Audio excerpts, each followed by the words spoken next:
today we're gonna land on our knees and then work progressively over the next few weeks to land in different positions. So let's take it from the top. So I'll show you forwards first. You can see from the side and the front, and then I'll turn it around backwards. Hopefully all these tips help you get there. I feel like not just one tip will get there. There's a lot of tips. So one important thing to remember is to protect your neck. So if you have any neck injuries, maybe you want to skip this one or ask me personally with a private message, that's all right. We could work out anything and lots of variations. But today we're gonna assume that your neck is healthy and happy and ready to do a back roll. So my neck is gonna get out of the way. So I'm gonna move my neck to the side. So when I roll back, I think about rounding the spine. So I can use momentum to help me get there. So think about keeping your spine rounded and using your abs to hold this rounded ball position. The more you can keep your spine in a ball, then the less energy that you need to do to get your hips up over your shoulders. So roll your spine, keep it round to get the momentum. So variation one is rounding your spine, activating your core, and then rolling back all the way until your hips get up over your head.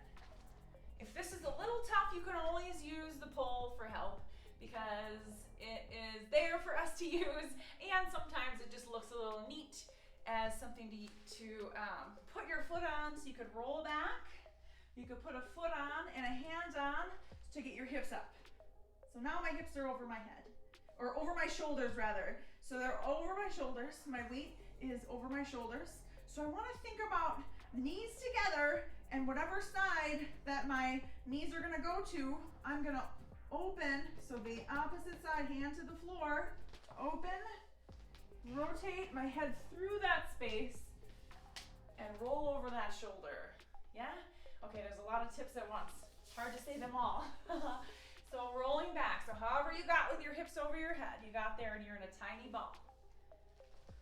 So the hand of the shoulder you're rolling on can be on the pole or it can be on the floor. The opposite hand is gonna come around the head. So as you get your knees to one side, the opposite side, the fingers are gonna graze the floor and you're gonna look up towards those fingers and roll over the shoulder.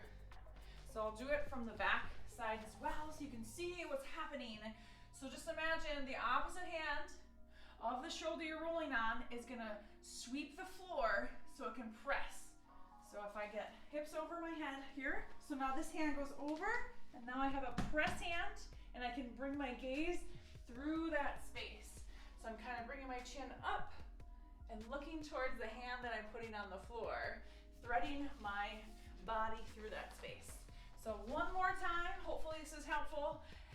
Breathe. Tiny ball, roll so your hips go over, knees go to one side, gazing over, bringing the head through that space. Yeah. Message me if you need any more tips or help with this. If you're having any issues getting your hips up, you can use the pole to help you. Make sure you find the variation that works for your body and always take breaks, always breathe, and let me know how it goes. Okay, good luck.